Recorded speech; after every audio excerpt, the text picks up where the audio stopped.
आज्ञा नमस्कार डॉक्टर पवित्र नायक। आज आम आलोचना करवा एक कॉफीज विषय रे। एक कॉफीज टी हूँ कफ सिरप जहाँकि मेडिसिन कंपनी प्रोडक्ट।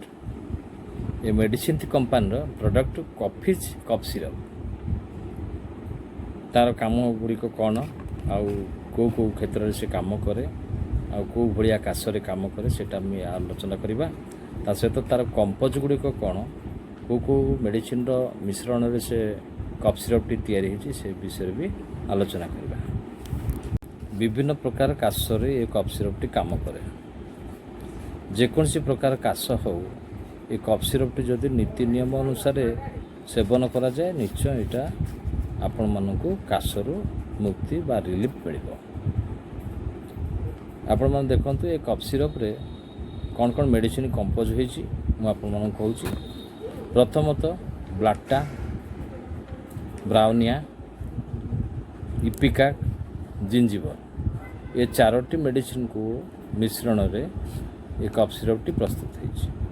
ये कफ सिरप हूँ मेडिसिन कंपनी कॉफीज cough syrup. All type of cough को ये रिमूव करे।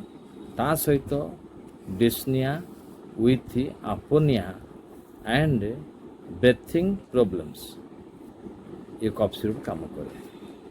ये ब्रेथर प्रोब्लेम हेले ये जदि कफ सिरप टी नियमित खिया जाए ताले आपण माने ये ब्रेथिंग प्रोब्लेम रु रिलैक्स पाइबे। बा जदि आपण माने साधारणतः भाव में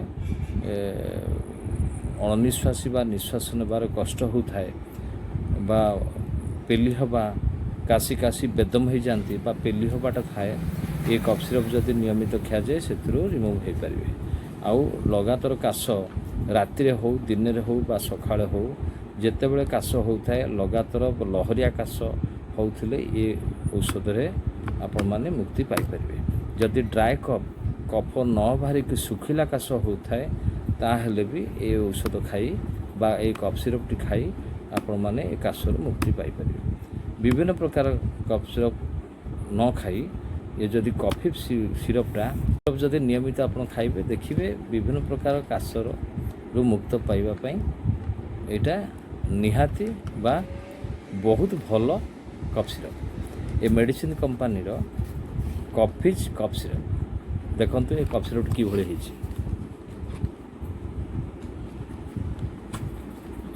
कॉफीज कफ सिरप ये प्रत्येक होमियोपैथी दुकान में मिल। दाम हूँ मात्र 110 टंका। 110 टंका आर मूल्य। आपण माने एकु कौन करेंगे आडल्ट बा बड़ लोक मैंने केमती खाइबे गोटे रु 2 चामच औषध 2-3 चामच पानी मिसई दिन को 3 थर सकाଳେ खराबले राति आउ छोट पिला माने से माने केमती खाइबे ना गोटे चामच करी दिन को 3 थर बा हाफ चामच करी दिन को 3 थर 2-3 चामच पानी रे मिसई खाइबे।